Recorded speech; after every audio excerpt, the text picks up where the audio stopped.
আগামী জুলাইতুন সরকারি চাকরিজীবীর ন্যূনতম বিশেষ সুবিধা ১,৫০০ টিয়া এবং পেনশনভোগীর ৭৫০টা নির্ধারণ করে সংশোধিত প্রজ্ঞাপন করা হয়।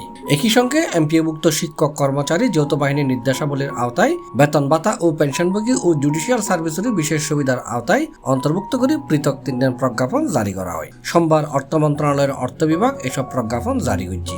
আগামী জুলাইয়ের ১ তারিখ নিয়ে কার্যকর হইব।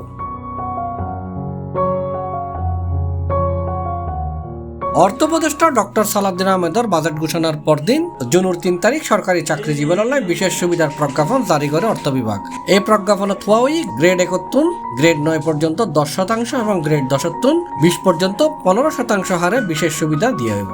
এটা আরো হয় জাতীয় বেতন কাঠামোর আওতাভুক্ত সরকারি, বেসামরিক, স্বশাসিত রাষ্ট্রায়ত্ত প্রতিষ্ঠান, ব্যাংক, বীমা, আর্থিক প্রতিষ্ঠান, বর্ডার গার্ড বাংলাদেশ এবং পুলিশ বাহিনীর নিয়োজিত কর্মচারী এবং পেনশনভোগীদের এই বিশেষ সুবিধা কার্যকর করা হবে। C+ TV, Chittagong.